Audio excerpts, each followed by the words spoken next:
주일은 이 조엘 비키 이분은 설명을 했지만 동시대의 사람이에요. 우리하고 같은 시대에 사는 사람이고 또 전 세계에 영향력을 미치는 그의 저서를 통해서도 영향력을 미치고 전 세계 각국에 이렇게 초청을 받아서 이 강연을 하는 그런 사람입니다. 특히 이 조엘 비키는 개혁주의 신학자이면서도 이 목회자예요. 그럼 개혁주의라 그러면 아주 쉽게 생각하면 꼭 그런 건 아니지만 장로교다 이렇게 생각하면 돼요. 그래서 정말 우리가 동일한 그런 시대에서 전 세계를 다니면서 그가 본 그런 이 신앙의 그런 문제나 이 교회에 대한 그런 문제들에 대해서 이제 많은 그런 것들을 이래 언급하고 또 각성을 시키는 그런 학자입니다.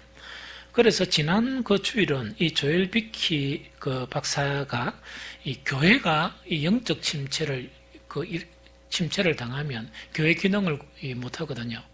그래서 교회가 영적 침체가 일으키는 원인 자체가 첫 번째로 세속화를 들었습니다. 교회는 교회여야 되는데 이 세상이 교회로 들어온다. 두 번째 이제 불신이라는 게 뭐였습니까? 교회 안에는 신자들이 모여야 되거든요. 신자라는 거는 믿는 사람이거든요. 그런데 교회 안에 믿는 사람보다 또 믿지 않는 사람들이 교회에 많이 들어온다 하는 그거 지금 이야기하는 거거든요. 그 다음에 세 번째 무관심. 무관심이라는 것은 뭐냐? 목사가 설교를 이렇게 딱 하면 이 설교가 진리인지 진리가 아닌지 방송이나 혹은 책이나 이를 보면 그걸 보고 난 다음에 이게 진리인지 진리 아닌지 이 관심을 가져야 되는데 그 관심이 없고 단지 나한테 감동을 주는지 안 주느냐, 내한테 맞느냐 안 맞느냐 이렇게 생각하는 것이 교회가 이제 세속화되는 그런 부분이다. 그 다음에 네 번째, 아마 이분이 이제 강연을 다니면서 진짜 목회자니까 이 동시대를 살아가면서 이 목회자인 아마 자기가 설교를 하니까 못 알아듣는다는 이야기거든요. 뭔 말인지를 못 알아듣는다. 그래서 이걸 갖다 무지라고 이야기하고, 그 다음에 영적인 죽음, 그 다음에 인간 중심적인 태도. 교회는 뭐냐니까 우리가 주님이라는 건 뭡니까?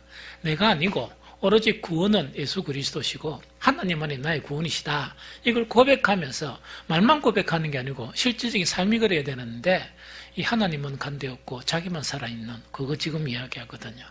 그 다음에 이 거룩함에 대한 그런 기대감 있죠. 교회에 오는 목적이 구원이고 하나님의 그런 충만을 기대해야 되는데 이게 대한 기대가 많이 있어야 되는데 성도들이 어떤 기대가 많은가? 세상의 기대를 고스란히 교회 가져와가지고 막 이걸 갖다 서로 자랑하고 서로 나누고 하는 그런 거 있죠. 이거는 교회가 영적 침체를 당하는 아주 중요한 그런 문제들이다. 이거에 대한 것을 지난 오전 예배, 찬양 예배 때 제가 설교를 했습니다. 오늘은 뭔가니까 이 조엘 비키가 이 영적 침체를 다루면서 교회의 영적 침체, 이때 교회라는 거는 이거는 뭡니까? 이 전체적인 교회, 우주적인 교회를 이야기해요.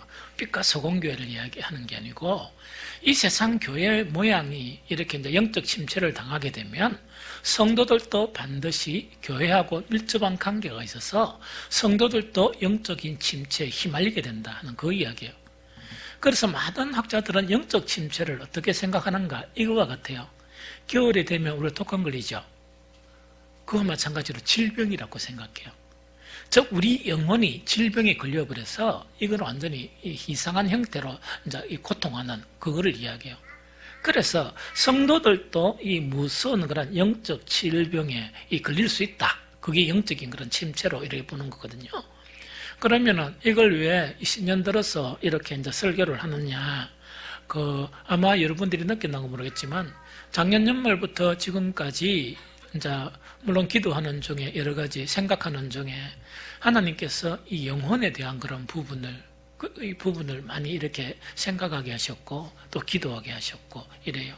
또 고민하게 하셨고 또 그것뿐만 아니고 교회의 어떤 영적인 그런 부분에 대한 부분을 고민하고 생각하고 또 기도하게 하셨어요.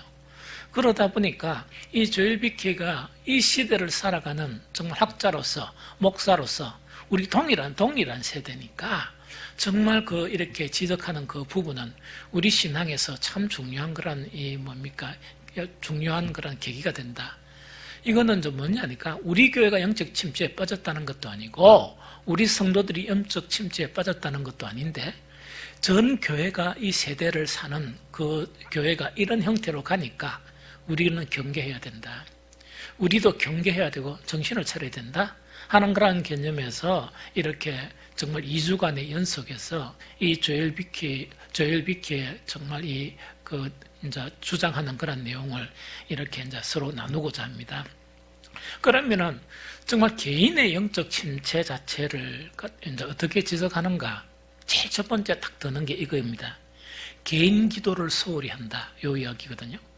이 개인 기도를 소홀히 한다. 물론 타이틀은 개인 기도를 소홀히 한다 하는 그런 타이틀이지만 내용을 읽어보면 그 내용이 아니고 기도는 하는데 뭔가 빠져있다는 이야기거든요. 기도는 하기는 하는데 뭔가 빠져있다 하는 그거를 갖다가 지적을 해요. 그럼 이분이 이야기한 그것을 그대로 먼저 쭉 한 읽어드리고 그 다음에 좀 세부적인 걸 설명할 수 있는 걸 좀 설명했으면 좋겠습니다. 하나님께서는 영적 침체의 첫 걸음이 엄밀한 기도가 이루어지는 깊은 골방에서 발생한다는 사실을 그들에게 보여주십니다. 이렇게 되어 있어요. 그럼 오늘날 이 시대도 뭐냐? 교인들이 그 개인적인 기도, 골방에서 기도를 한단 말입니까? 안 한단 말입니까? 한다는 말이에요. 그럼 조엘 비키가 이야기하는 것은 뭐냐? 기도는 옛날의 사람들이나 지금 사람들이 우리가 막 통성 기도하고 교회에서 합심 기도하고 이런 거 말고 집에서 정말 골방 같은 곳에서 개인 기도는 계속 하는데 그 자리에서 기도하는 자리에서 영적 침체가 나타난다. 그거 지금 이야기하는 거예요. 그걸 지적하는 거예요. 기도 안 한다는 이야기 아니거든요. 그래서 참 우리가 생각해 보면 이 시대 동일 시대를 살아가는 우리 많은 전 세계 성도들이 개인 기도를 한단 말입니까? 안 한단 말입니까? 개인 기도를 하고 있단 말입니다. 하고 있는데 그 개인 기도하는 그 자리에서 뭐가 일어나느냐? 영적 침체가 일어난다 하는 그걸 이야기합니다. 그러면서 조엘 비키가 뭐라고 이야기하는 거니까 예전에 그들은 하나님께 기도하는 시간을 기쁨으로 고대했습니다.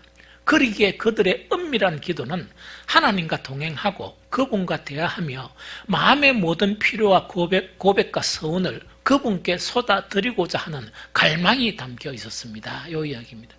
그럼 이거는 뭐냐니까 물론 이 시대를 살아갔지만 몇십 년 전만 하더라도 그 골방에서 기도하는 사람들이 그 기도가 어떻게 됐느냐? 기도하는 시간 자체가 기다려지고 기도하는 시간이 되면 마음이 이렇게 막 설레이고 했다는 이야기거든요. 그래서 기도하는 시간이 이제 탁 나아가면 골방에 나아가는 것 자체가 지겹다, 기도를 해야 된다는 의무감이 아니고 기쁨으로 막 기대하면서 나아갔다는 이야기죠. 그러면서 그 기도는 어떤 기도인가? 정말 하나님과 밀접한 그런 동행의 그런 시간이고 그분과의 그런 아주 은밀한 그런 대화의 시간이었다. 뿐만 아니고 마음의 그런 모든 그런 심령의 필요나 고백과 서운을 그분께 쏟아드리고자 하는 내가 주님께 오만 이야기를 다 해야 되겠다. 내가 참 이 자식 키우면서 힘들었던 거, 또 회사 생활하면서 힘든 것, 이 모든 것들을 주님께 쏟아넣는 정말 기대하는 아주 좋은 시간이다 하는 것으로 이제 기도가 담겨져 있었다는 이야기죠. 그런데 영적 침체는 기도를 안 한다는 거 아니고 그 기도에서 영적 침체가 나타나는데 왜 기도의 침체가 나타나느냐? 예전에 했던 그런 솔직한 기도 생활이 점차 눅눅듯이 하나씩 사라져 버린다는 이야기죠. 그러면서 그들 자신도 눈치도 못 채는 그런 가운데 기도는 하나님과의 영적 교제와 그분에 대한 사랑의 마음보다는 뭐를 하느냐? 아주 통상적인 말과 혀로만 그치는 그런 기도가 되어버린다. 그 이야기죠. 즉 이거는 뭐냐니까 요즘 계속 이야기하는 거는 뭐냐? 하나님과의 관계는 우리 영혼이 우리의 그런 내가 우리 속에 있는 내 의지나 내 속 사람이 육과 이렇게 결합돼 가지고는 어떻게 하는 거 아닌가? 주님과 기도가 안 돼요. 기도를 하면 왜 되는 거 아닌가? 육과 육에 막 사이에서 기도를 하면 뭐만 흉내내는가? 말투만 흉내내요. 기도하는 요식 행위 있죠. 그것만 흉내내면서 정얼정얼 하다가 예수님 이름으로 기도했습니다. 아멘 하니까 아무런 영감도 없고 아무런 것도 없는 거예요. 그런데 우리의 그런 자아 자체가 우리의 내면 속에 무엇과? 우리의 영과 함께 주님 앞에 또한 성령과 함께 주님 앞에 깊은 교제를 하게 되면 하나님과의 관계에서 솔직하고 아주 좋은 그런 이 교제가 교통이 일어난다 하는 그거 자체를 지금 이야기하는 거예요. 그래서 그것이 사라지니까 기도는 하기는 하는데 기도 자리에서 뭘 하는가 하니까 이게 말만 아름답게 꾸미는 거예요. 이 말만 흉내내는 거예요. 기도의 형태의 말만. 이렇게 하면서 그분에 대한 그 사랑의 마음보다는 종종 말과 혀로만 그친다. 우리 영혼이 하나님과 뭔가 교통이 되고 이래야 되는데 그게 아니고 입만, 입에만 있죠. 우리 마음은 아무것도 없이 입만 정글정글 하고 이제 말아버린다. 그러면서 어떻게 되는가? 점차 기만적인 허식과 냉랭함이 사랑과 간절함의 자리를 차지해 버립니다. 이걸 뭐냐니까? 그렇게 이제 기도하는데, 기도를 한다는 골방에 찾아간다는 이야기죠. 딱 찾아가 기도하는데 뭐냐? 하나님을 기만하고 자기도 기만하고 또 하나님과 관계에서 기도가 냉랭하다 보니까 말만 이렇게 미사여구만 꿈꾸고 사랑과 간절함의 그런 자리 자체가 허식과 기만, 냉랭함 이것으로 바꿔져 버린다 하는 그걸 이야기해요. 그래서 기도가 어떻게 되는가 하니까 기도는 기쁨이 아니고 기도는 뭐가 된다요? 묵은 짐이 되고 기도는 뭐가 된다고요? 해야 될 일로 보이는 그것으로 바뀌는 게 영적 침체다 하는 그걸 이야기하죠. 그러면서 조엘 비키가 이야기하는 것은 이런 현상이 일어나면 빨리 치료를 해야 되는데 빨리 이렇게 해가지고 이게 뭐가 문제냐 이렇게 해야 되는데 이 내가 육에 있다 보니까 먹을 거나 내가 살 거는 걱정이 되는데 이런 건 하나도 걱정이 안 되는 거예요. 안 되다 보니까 기도가 냉랭하다 보니까 뭐가 되느냐? 아침마다 기도하는 골방에서 기도하는 기도는 거의 중단되는 지경에 놓인 거예요. 이게 영적 침체라는 이야기. 그러면서 난주는 내 자신을 어떻게 보는가? 기도하지 않아도 사는 그리스도인으로 내 자신을 인정하면서 아무렇지도 않는 이것이 바로 영적 침체다 하는 것을 이렇게 이제 이야기를 하는 거예요. 이 조엘 비키의 이 지적 자체는요, 성경을 보면 우리가 대반히 알 수 있어요.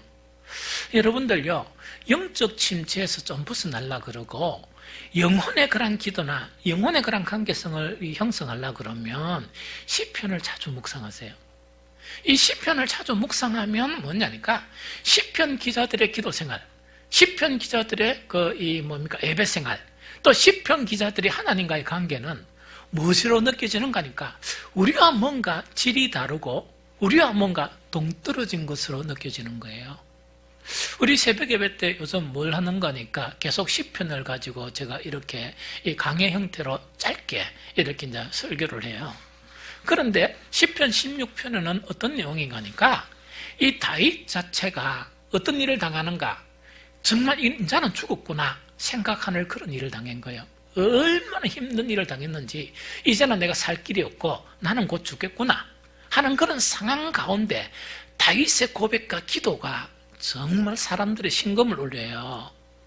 우리는 뭐냐니까 평안할 때도 그렇게 못 하는데 죽음이 너무나 임박한 그런 상황 속에서 다윗은 기도하면서 하나님께 고백하는 내용이 심금을 울리는 그런 내용이에요.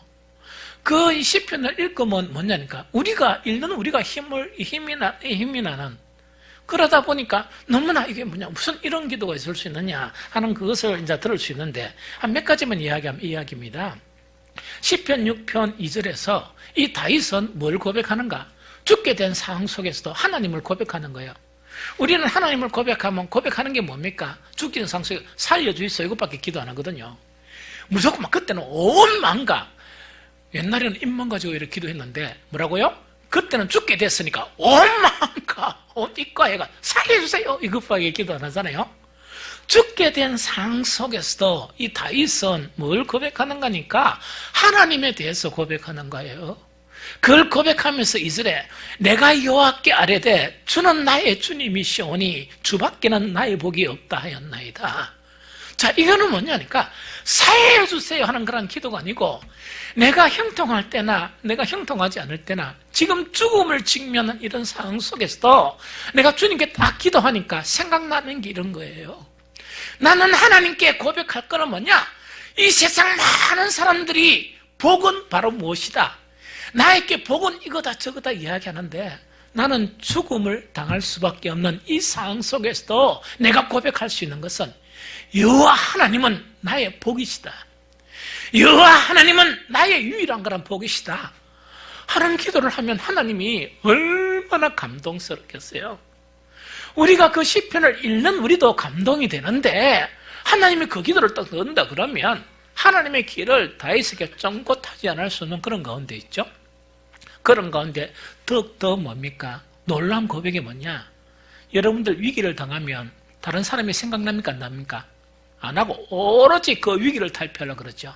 그런데 다윗은 초연하게 그 기도 시간에 하나님만의 나의 그런 복이시다 하나님 다 고백을 딱 하면서 그 다음에 또 두 번째 무엇에 대해서 얘기하느냐? 성도들에 대해서 고백을 해요. 성도들에 대해서 3절에 보니까 땅에 있는 성도들은 존귀한 자들이니 나의 모든 즐거움이 그들에게 있도다. 다시 볼까요? 땅에 있는 성도들은 존귀한 자들이니 나의 모든 즐거움이 그들에게 있도다. 제가요 이 시편 16편을 옛날에 읽으면서 배경을 정확하게 잘 안 받는 거예요. 안 보면서 다윗의 영혼이 이렇게 아름답구나 생각했는데 나중에 충격받은 거는 다윗이 언제 이 시편을 썼느냐, 언제 하나님께 이 고백을 했느냐 하는 그거를 알고 너무 충격을 받은 거예요. 그것이 뭐냐? 다윗의 생명이 정말 위태로운 그런 상황 속에서 하나님께 기도하면서 살려주세요 막 이게 아니고요. 알고 뭐냐니까 천연덕스럽게 하나님의 그런 대한 고백이 있죠. 사나 죽으나 내한테 위험이 있거나 위험이 없거나 그 하나님에 대한 그런 고백 자체가 나에게 유일한 그런 복은 하나님밖에 없고, 그러면서 뭐냐? 위기 상황 속에서 이렇게 성도들을, 하나님의 그런 백성들을 생각하면서 뭐라고 고백하느냐? 땅에 있는 성도들은 존귀한 자들이니 나의 모든 즐거움이 그들에게 있도다 하는 이 고백을 하게 되는 거예요. 천지의 주제이신 여호와 하나님께서 그런 상황 속에서 이런 정말 깊이 있는 이 고백을, 이 영혼의 고백을 들으신다 그러면 하나님의 마음이 얼마나 감동스러웠을까 하는 그걸 이야기하거든요. 이거는 무엇을 이야기하느냐? 정말 다윗은 정말 죽음 앞에 선 그런 상황 속에서도 영혼이 죽지 않았다는 이야기거든요. 그 영혼 자체가 하나님을 향한 그 영혼이 죽지 않았고, 그 상황을 육의 상황으로 그 상황을 바라본 것이 아니고 영의 상황으로 바라보다 보니까 죽음에 대한 두려움도 없었지만 뭐가 더 정말 찬양이 된다고요? 하나님이 더 찬양이 되면서 성도들을 통해서 즐거워할 수 있는 그것을 고백하는 거예요. 최소한 하나님을 믿는다 그러면 우리가 이런 고백은 한 번쯤 해보는 게 안 좋을까요? 이런 고백을 우리 인생을 살면서 한 번쯤 이렇게 고백해야 정말 우리가 하나님을 믿는다는 그걸 카드를 하나 이렇게 제시할 수 있지. 그래서 다윗은 이런 고백을 했다는 이야기죠. 그 다음에 이제 죽음이 임박한 상황 속에서 뭐라고 고백하느냐? 자신의 삶의 터전을 고백하는 거예요. 이거는 뭐냐? 우리가 직장 다 다르죠? 살아가는 환경 다 다르죠? 그러면 우리에게서 뭐냐? 탐욕이나 욕심이 주어지면 살아가는 환경에 대해서는 항상 불평하게 됐어요. 불만족하게 됐어요. 그런데 또 뭐를 하나님께 고백을 하느냐? 죽게 된 상황 속에서 하나님께서 나에게 준 삶의 터전을 고백하면서 6절에 이렇게 고백을 해요. 내게 줄로 지어진 구역은 아름다운 곳에 있으며 나의 기업이 실로 아름답도다. 이 고백이요. 이거는 뭐냐? 다른 사람은 이렇게 살고 저렇게 살고 그와 관계없이 내가 살아가는 내 환경, 내 가정, 내 직장 이걸 딱 보니까 하나님이 주셨는데 너무 아름답다 하는 그런 고백을 이렇게 하는 거예요. 여러분들이 가지고 있는 그런 모든 상황 자체가 육적으로 보면 불평이 있고 다툼이 있을 수 있고 감사가 일어나잖아요. 그러나 영혼의 눈으로, 영의 눈으로 그것을 보면은 어떤 상황 속에서도 하나님을 찬양하고 그것을 너무나 감사히 여기고 주님께서 정말 이 순간순간 또한 옛날부터 지금까지 나에게 이런 상황을 주신 것에 대한 것이 정말 감사하게 되는 정말 영혼의 노래가 나타나게 된다는 그걸 이야기합니다. 네 번째, 이제 이렇게 마지막 일에 고백을 해요. 하나님과의 그런 관계성에 대해서 더 은밀하게 고백하면서 7절 8절에요. 나를 훈계하신 여호와를 송축할지라 밤마다 내 양심이 나를 교훈하도다. 내가 여호와를 항상 내 앞에 모시며 그가 나의 오른쪽에 계심으로 내가 흔들리지 아니하리로다 이야기죠. 그럼 이거는 뭐냐니까 하나님과의 관계가 얼마나 이렇게 진실한 거니까 나를 훈계하신 여호와 하나님, 즉 하나님의 그런 율법의 말씀이 있죠. 율법의 말씀이 날마다 밤마다 뭐냐, 자기의 양심 있죠. 자기의 양심하고 딱 결탁이 되면서 어떻게 한다고죠? 나를 이끌어가고 나를 교훈하시는도다. 그래서 나는 여호와를 항상 내 앞에 모시고 그가 나의 오른쪽에 계심으로써 죽음의 상황 속에서도 나는 두렵기는 두렵지만 나는 흔들리지 아니한다 하는 그런 고백이에요. 왜 시편 16편을 읽어드렸냐 하니까 이것 외에도 정말 막 시간을 해서 계속 시편에 있는 정말 엄밀한 기도에서 하나님과의 그런 드려지는 그런 이 엄밀한 대화들이 있죠. 이 대화들은 시편 안에 무수히 많습니다. 무수히 많고 무수히 많습니다. 그럼 이거는 뭐냐니까 이 조엘 피케가 이야기하는 것은 뭐냐, 개인적인 신앙에서 영적인 병이 걸리는 이유가 없냐, 정말 기도를 소홀한다. 개인 기도. 이 기도의 소홀이라는 것은 기도 자체를 안 한다 하는 것은 아니고 기도가 변질되어 버렸다는 이야기죠.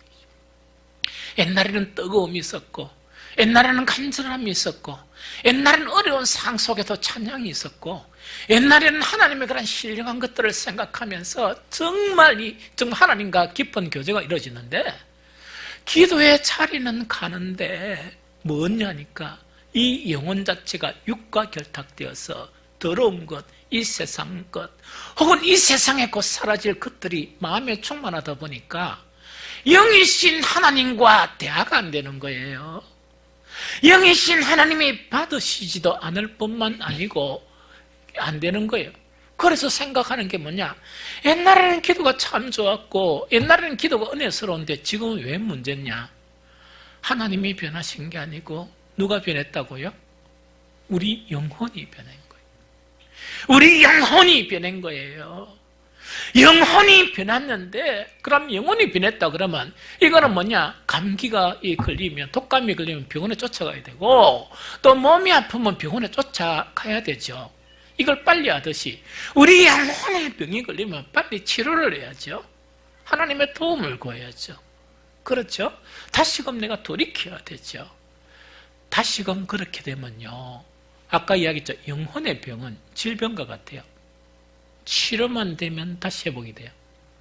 그 치료하는데 치료약 중에 가장 중요한 치료약이 회개예요.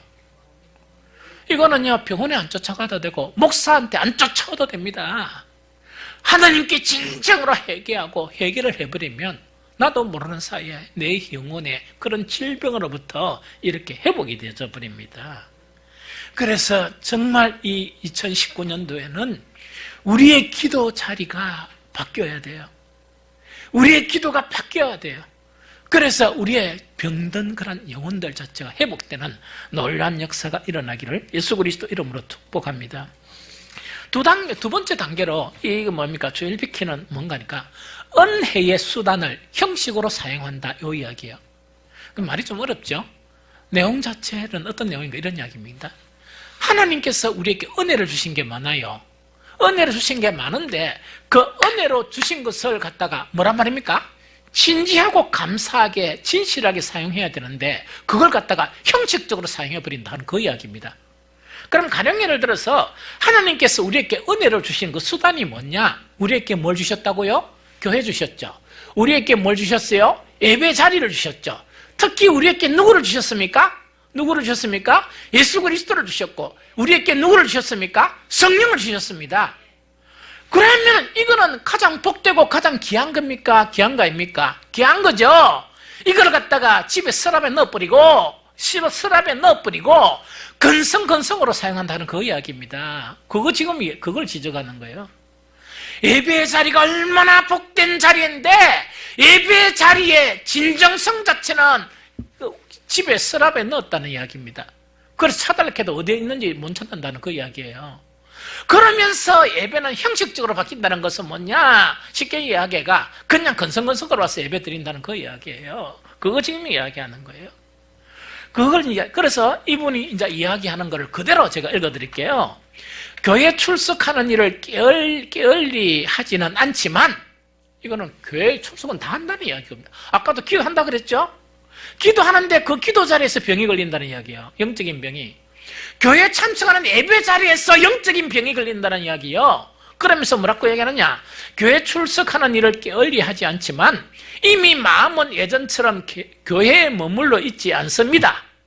외면적 은혜의 수단들이 개인적이고 엄밀한 하나님과 동행을 대신합니다. 그럼 여기서 외면적인 은혜의 수단들이라는 것은 뭐냐? 단지 기도 계속해요. 기도하는데 은혜가 하나도 없는 거예요. 또 아멘 아멘 해요. 옛날에 아멘 할 때는 진지함이 있었는데 아멘 아멘 이거는 어떻게 하는 거니까 우리 목사님들이 아멘 하세요 이러니까 아멘이라는 거예요. 그러니까 어떤 교회는 2층에도 아멘 하죠. 오른쪽에도 아멘 이라죠. 그죠? 이게 무슨 코미디로 전략하는 거예요. 코미디가 따로 없는 거예요. 그런데 그런 아멘에게는 뭐냐? 설교하는 목사에게는 감동을 줄지 모르지만 하나님에게는 전혀 감동을 주지 않는 거예요. 설교하는 목사들에게는 호응도를 주지만, 감동은 주지만 하나님은 전혀 감동하시지 않는 거예요. 지금 그걸 이야기하는 거예요. 외면적인 은혜의 수단들이 개인적이고 엄밀한 하나님과 동행을 대신해버리는 거예요. 그래서 껍데기만 가지고 이렇게 있다는 이야기거든요. 그 다음에 물리적으로 볼 때 몸은 하나님의 교회에 출입하고 있지만 영적으로 볼 때 영혼은 성전 바깥들의 거처로 삼고 맴돌 뿐입니다. 이거는 뭐냐? 교회에 올 때 몸은 가지고 오는데 영혼은 왜 놨단 말입니까? 회사에 어디 연합 본 거예요. 우리 집에 어디 장롱에 보관해 버리고 그냥 몸만 가지고 온다 하는 그거 지금 지적하는 거예요. 그러면서 이제 뭐냐? 하나님의 자녀들은 더 이상 자기 영혼을 교회의 문턱 안으로 이끌 능력이 없습니다. 병이 걸리다 보니까 몸은 교회에 와요. 몸은 교회에 이끌 능력이 왔지만은 무엇을 교회로 이렇게 들고 못 온다고요? 자기 영혼을 들고 와야 되는데 영혼을 들고 와서 영적 예배를 드려야 되는데 얼마나 무능력하느냐? 몸은 교회에 끌고 올 수 있는데 자기의 영혼은 교회에 데리고 올 수 있는 능력이 상실되어 버렸다. 이것이 오늘을 사는 이 뭡니까? 영적 침체에 빠진 그리스도인들의 모습이다 하는 그거를 이야기하는 거예요. 그러면서 때때로 예배가 기쁨보다는 부담스러운 짐이 되는 것도 전혀 놀라운 일이 아닙니다. 점점 가면 갈수록 뭡니까? 옛날 예배는 기다려지고 심지어 어떤 분들은 뭡니까? 이 돈도 은행에 바꿔가 안 바꾼 거는 다리미 다린다 그러대요. 다리가 성경책도 넣고 막 이랬는데 하나도 없어져 버린 거예요. 하나도 없어져 가지고 예배는 뭐냐니까 십자가. 그렇죠? 주님, 내가 오늘 예배 자리를 가는데 기쁨이 아니고 뭡니까? 십자가를 주님이 주시니까 나도 십자가를 지고 예배로 갑니다. 이건 아니죠. 그러니까 더 이상 이 예배가 부담스러운 그런 짐이 되는 일이 더 놀라울 것은 아니다. 그 다음에 또 뭐라고 하느냐? 성경은 여전히 규칙적으로 읽지만, 성경은 읽어요. 읽기는 읽지만 이전처럼 영적인 감동은 사라졌습니다. 그래서 더 이상 오늘을 사는 그런 영적으로 침체를 당한 그리스도인들은 성경을 읽으면서 눈물이 떨어져가지고 성경을 적시는 경우가 없다 하는 그걸 지적하는 거예요. 그래서 아마 전 세계적으로 의사가 이 성경 읽으면서 눈물 떨어졌죠? 그건 왜 하겠습니까? 코에 간직했다가 사람들을 보여주면서 이게 뭔 줄 아나? 이거는 유물거리가 되어버린 거예요. 근데 그걸 지금 지적을 하는 거예요. 결과 모든 은혜의 수단 중에서 이게 이제 가장 무서운 거예요. 이게 뭐냐? 모든 은혜의 수단 중에서 정수인 분이 누구세요? 예수 그리스도와 성령이에요. 예수 그리스도와 성령 이분마저 다시 한번 그들과 함께하지 않으시고 그들의 영혼에서 행방불명되어 버렸다. 성령도 행방불명, 말은 자꾸 예수라 이야기합니다. 예수라 이야기하지만 그 내면 속에서 예수는 찾을 수가 없는 존재가 되어버렸다 하는 그것 자체를 이야기하는 거예요. 그래서 이게 이제 지나치면 우리가 이사야서에 있다, 그죠? 이 지나치면 어떤 교회가 되느냐? 이사야서가 예언한 그런 교회가 될 것이다. 이사야서 1장 11절 12절 제가 생각나는 말씀, 이 말씀이 생각났어요. 여호와께서 말씀하시되 너희의 무수한 재물이 내게 무엇이 유익하뇨?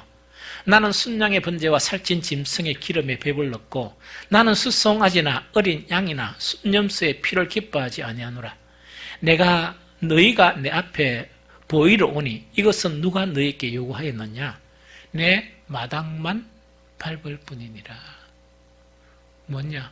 영혼이 없다는 이야기거든. 그래서 영적인 침체, 개인적인 영적 침체는 이런 현상들이 나타난다는 이야기입니다. 그런데 이런 현상들이 조엘 비키가 전 세계를 다니면서 보니까 이미 교회에는, 이미 오늘 사는 그리스도인들은 이런 병의 조짐이 있다는 이야기거든요. 그거를 지금 이야기하는 거예요. 세 번째 단계가 어떤 단계인가? 내면의 부패가 증가한다. 속이 점점 썩어간다는 그걸 이야기합니다. 그거는 그대로 읽어드리겠습니다. 복합적인 내면의 부패가 한층 더 심화되기 시작합니다. 그들의 간절한 기도는 더 이상 하나님이여 나를 살피사 내 마음을 아시며 나를 시험하사 내 뜻을 아옵소서 내게 무슨 악한 행위가 있나 보시고 나를 영원한 길로 인도하소서라는 탄식하는 다윗의 기도는 없어진다. 아까 이야기했죠? 영적인 문제가 있을 때는 시편을 이렇게 깊이 묵상하면 회복이 좀 빨리 될 수 있어요. 왜? 기도가 되니까. 그래서 기도 생활에 이것이 없고 기도 안에 감동이 없고 기도 안에는 영적인 교감 자체가 사라져버린다는 그걸 이야기합니다. 점차 그들은 성경에 나타난 하나님께 자신을 고백하는 체험보다는 하나님의 백성들이 보여주는 언어 표현을 배우는데 더 많은 관심을 보이게 됩니다. 성경에서 하나님의 백성들이 정말 그 내면 속으로 아까 다윗이 고백하는 그런 고백들을 배워가야 되는데 그런 고백은 하나도 안 배워가고 뭘만 배운다고요? 말만 배운다. 언어 표현, 주 여호와여 이런 거 있답니까? 내가 충만하소서 이런 거는 배우는데 그 말밖에 없고 안에 내용은 아무것도 없다 하는 그거 지금 이야기하는 거예요. 그럼으로써 그들은 하나님의 백성이었던 이스라엘의 입장에 서기보다는 오히려 하나님의 위치에 서서 그들의 모습을 바라보게 됩니다. 그들은 입으로는 모든 것이 하나님의 한없는 은혜 덕택이라고 말하지만 마음 심년에는 자기 교만과 원동력으로 자리 잡고 있습니다 하는 이야기입니다. 성경에 보면 이스라엘 백성들은 뭐 합니까? 정말 이스라엘 백성들은 하나님이 필요해가 하나님께 맡기에 간구하는 그런 사람이죠. 오늘날 사는 사람들도 뭐냐? 하나님이 우리 구원이시기 때문에 하나님이 우리의 도움이시기 때문에 이스라엘 입장에서 자기 자신을 두어야 되거든요. 그런데 이게 바뀌기가 어떻게 된단 말입니까? 자기가 하나님이 되어버렸다 하는 그 이야기입니다. 자기가 하나님이 되어버렸다. 하나님의 위치에 서서, 이제 위치에서 그들 모습도 보고, 하나님 위치에 떡 서가 뭡니까? 교회도 살피는 거예요. 참 재밌죠? 하나님의 위치에서 성도들을 보는 거예요. 자기가 하나님의 위치에 서서 누구도 봅니까? 목사도 보는 거예요. 이 대단한 대단한 현상이다, 그죠? 그러다 보니까, 이제 어떻게 되는가 하니까, 말은 번지리하게, 모든 것이 하나님의 한없는 은혜 덕택이라고 하지만, 그 속에는 은혜는 하나도 없고, 교만이 충만하다는 얘기예요. 이 교만이 충만한 이런 부분으로 이제 나타난다는 이야기죠. 그러면서 계속적으로 뭐라고 얘기하느냐. 그들은 점차 경건한 모양은 내세우는 거예요. 내세우지만 위선적인 거룩함을 자랑하는 성도로 변모하게 되며 그들 속에 계신 주님은 점점 초라한 모습으로 작아지게 됩니다. 이것이 조엘 비케가 본 오늘날 성도들이 영적 침체, 병이 들게 되는 그런 현상들을 아주 상세하게 잘 이야기해 놨습니다. 그러면서 어떤 현상이 벌어지느냐? 이런 심각한 병이 걸려 있고 현상이 있는데도 어떤 현상이 일어나냐? 자기 점검이 소홀해지는 것과 발맞추어 무례함이 부지런히 그를 따릅니다. 자기 점검이랑 제가 계속 얘기한 자기 성찰이에요. 자기를 돌아보지 않는 거예요. 너무 많은 문제를 가지고 있는데 자기를 성찰하는 것은 소홀해지면서 볼 줄도 모이고 보이지도 않고. 왜? 육의 눈으로는 바라보니까. 그래서 소홀해진과 발맞춰 뭐가 뒤따른다고요? 무례함. 이 무례함이 어떻게 무례함이 따릅니까? 하나님에 대해서도 무례하고 교회에 대해서도 무례하고 성도들에 대해서도 무례하는 거 있죠. 그런 것 자체가 계속적으로 나타난다 하는 그걸 이야기합니다. 이제 네 번째 단계로 어떤 단계를 이야기합니까? 세속화의 그런 전과입니다. 이것도 있는 대로 일단 읽어드릴게요. 영혼을 손상시키는 내면적 부패가 만연함으로써 이 내면적으로 막 영혼의 그 내면적 부패가 만연함으로써 하나님의 백성들은 그들 속에 점점 더 크게 자라나는 세속화의 무익한 열매에 관심을 쏟게 됩니다.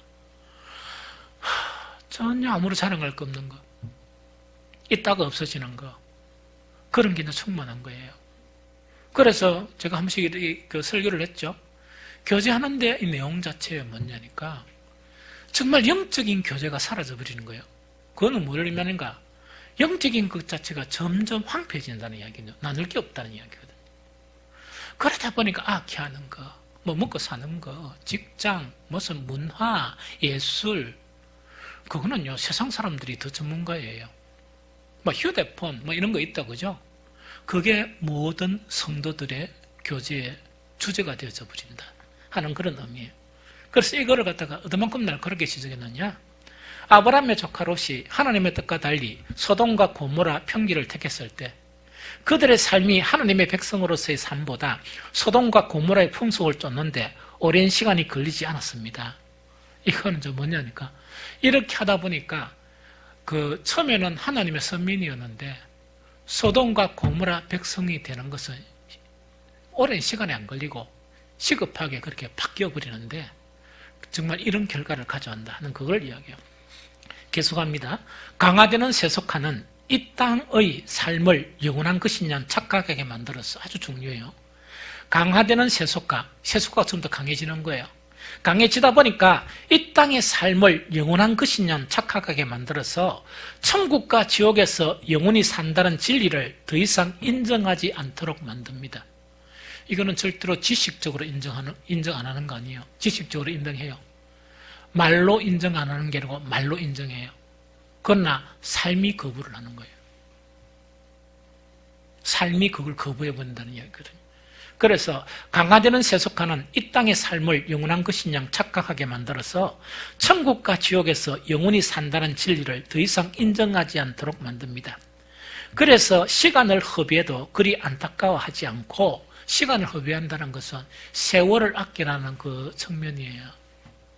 그런 것에 대해서 뭐 아무것도 이거는 뭡니까? 이 안타깝지 않다는 이야기거든요. 그럼 쉽게 이야기해가지고 가장 최소한을 이야기하면 우리 주일날 교회에 오잖아요? 교회 와서 허둥지둥 이렇게 시간 보내도 하나도 안 아까운 거예요. 영적으로 뭔가를 하고 하는 거죠. 그건 아까운 마음이 하나도 없다는 그걸 이야기합니다. 그래서 시간을 허비해도 그리 안타까워하지 않고 믿음으로 집중해서 처신하는 것보다 점차 세상과 타협하려 하고 세상의 것들에 대한 애정이 깊어짐에 따라 세상하고 애정이 깊어짐에 따라 하나님에 대한 사랑은 식어버립니다. 영적인 침체는 심지어 세상 사람, 이제 중요합니다. 이런 사람이 되니까 아주 재미나는 일이 일어나요. 옛날에 그리스도인들은 세상 사람들에 대해서 핍박의 대상이었고 핍박은 안 받아도 조롱의 대상이었습니다. 지금도 이 땅에는 뭐냐니까 그리스도인들이라는 것은 순교의 대상이에요. 그런데 영적인 침체는 어떻게 바꾸는가? 영적인 침체는 심지어 세상 사람들조차 하나님의 백성들 속에 강화되는 세속화의 경향을 감지할 수 있을 정도로 진전되어져 가며 세상 사람들의 환영을 받게 됩니다. 이 이야기예요. 그럼 이거는 뭐냐니까 이게 이제 침체화가 되면은 그리스도인들은 뭡니까? 자기는 못 느끼는데 누가 느낀다고요? 무지한 세상 사람들이 누구를 걱정한다고요? 그리스도인들을 걱정하면서 인터넷에 뭡니까? 내가 잘 모르지만 예수는 안 그러는데 오늘날 교회가 걱정이 된다. 이렇게 한다는 거예요. 걱정하면서 어떻게 한다고요? 웰컴. 환영한다는 거예요. 옛날에는 조롱했는데 지금은 뭐냐? 환영해가지고 막 너무 환영하는 그런 이제 이 사람으로 점차 바뀌어버린다 하는 이 슬픈 이 현실을 이야기하는 거예요. 마지막 5번째. 이거는 뭐냐? 5단계. 성도의 교제가 사라진다. 참 중요합니다. 그분이 이야기한 것만 간략하게 이야기할게요. 영적인 생명력의 세지는 하나님의 백성 중에서 심지어 형제애가 거의 사라진 듯 보이는 지경까지 전진될 수 있습니다. 무너지면 안 되는 것까지 이제 무너진다는 이야기예요. 그래서 현실적으로는 성도의 교제는 더 이상 불필요한 교리로 전락합니다. 이렇게 되어버린다는 이야기죠. 그래서 대형교회는 뭐냐? 그 성도 간의 어떤 그 성경적인 교제는 아니고 끼리끼리 모이는 그런 부분으로 국한시켜버려요. 그래서 중형교회도 어떤 현상이 벌어지느냐? 깊이 있게 서로 하면 서로 싸우고 시험 드니까 왜 한다고요? 서로 간섭하지 말고 서로 존중하고 그러면서 뭐냐? 성도하고 교회 요것만 이렇게 이제 강화시키는 거예요. 그런데 성도 간의 교제가 신앙에서 어떤 위치냐? 이거 아는 것이 매우 중요해요. 보통 그 신학자들이 표지라 이야기하는 거 있죠, 그죠? 뭐는 무엇의 표지다 이렇게 이야기하는 거는 이 이야기예요. 아주 중요한 핵심 내용이다 하는 그 이야기입니다. 그러면은 그 성도 간의 교제 자체가 성경에서 우리 신앙에서 구원받는 신앙에서 가장 중요한 표지 중에 하나예요. 그럼 가장 중요한 요소라는 이야기거든요. 그러면은 그 중요한 요소라는 것은 성경 한 구절 같이 읽어드릴게요. 요한일서 3장 14절이에요. 제가 읽어드립니다. 우리는 형제를 사랑함으로써 사망에서 옮겨 생명으로 들어간 줄을 알거니와 사랑하지 아니하는 자는 사망에 머물러 있느니라. 다시 읽어드릴게요. 우리는 형제를 사랑함으로써 사망에서 옮겨 생명에 들어가는 줄을 알거니와 사랑하지 아니하는 자는 사망에 머물러 있느니라. 이 말씀이에요. 이 말씀은 뭔가 이야기죠? 우리 신앙의 가장 궁극적인 목적은 구원이에요. 영원한 생명이에요. 영원한 생명을 얻는 그 구원에서 표지에 해당하는 가장 중요한 핵심에 해당하는 것이 뭐냐? 형제 사랑이고 교제란 이야기예요. 성도 간의 교제죠. 영적인 침체는 뭐냐? 이렇게 이야기하는 거예요. 신앙은 하나님하고 나의 관계지. 이렇게 관계다 이라는 사람 있죠. 그건 가짜예요. 그건 사탄의 교훈이에요. 사탄의 교훈이에요. 그런 사람은 아직 영생을 경험하지 못했어요. 왜냐니까 정말 참 영생은요, 사망에서 생명으로 옮겨주는 그 구원의 놀라운 일들은 뭐함으로? 그 표지, 이런 증거가 나타나는데 성도를 사랑하는, 아까 다 있죠? 죽을 상황 속에서도 그 성도들은 너무나 기뻐하며 하는 거 있죠? 이게 무슨 말이겠죠? 그런 현상이 우리에게 나타난다는 그 이야기죠.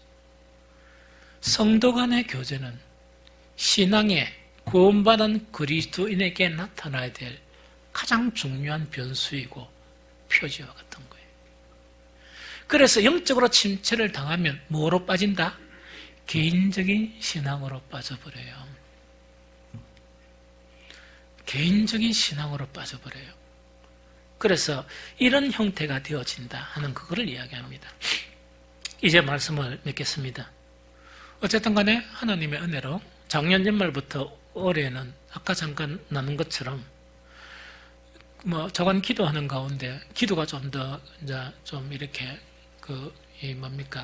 기도 제목이 이렇게 좀 더 집중하게 된 것이 영혼의 문제예요. 내 영혼의 문제, 우리 성도들의 각자의 그런 영혼의 문제에 대해서 생각하게 이렇게 하나님은 인도하셨어요. 뿐만 아니고 참 그걸 고민하게 또 인도하셨고 또 기도하게 이렇게 하신 거예요. 뿐만 아니고 교회의 그런 영적인 문제 있죠. 이런 부분을 이렇게 고민하게 했었습니다. 그러다 보니까 자관 올 이 한 해는 여러 가지 우리가 해야 될 일들 중에서 영혼의 회복, 우리 모든 성도들이 영혼이 잘 되는 거 있죠. 이거는 아주 중요한 그런 사역의 목표로 잡았습니다. 그와 함께 이 교회는 세속화로부터 이렇게 정말 벗어나야 돼요. 벗어나면서 영적인 그런 교회가 되어서 가야 돼요. 우리 교회가 이 세속화 되어버렸다, 또 영적인 침체에 심각한 병에 걸렸다 하는 건 아니에요. 그러나 지금 세대가 그렇다 보니까 위험성에 놓여 있고 어떤 현상 자체는 나타나고 있습니다. 어떤 미미한 현상들은. 우리 성도들도 마찬가지예요. 우리 모든 성도들이 영적인 심한 그런 병에 걸렸다는 건 아니고 정말 그 병에 걸릴 수 있는 이 증거들은 충분히 나타나고 있습니다. 그런 차원에서 이 조엘 비치의 박사의, 이 목사의 오늘날을 살아가면서 많은 그런 이 사람들에게 영향력을 미치는 이분이 진단한 영적인 침체에 대한 부분은 참으로 우리에게 귀한 교훈을 주게 됩니다. 그래서 우리가 이 한 해를 살면서 정말 깊이 있게 기도하면서 우리 영혼의 문제를 생각하는 저와 여러분들이 되시길 바랍니다. 이것을 깊이 있게 기도하고 또한 우리 교회의 영적인 문제들을 생각하면서 깊이 있게 기도하는 저와 여러분들이 되시기를 예수 그리스도 이름으로 축복합니다. 우리 찬송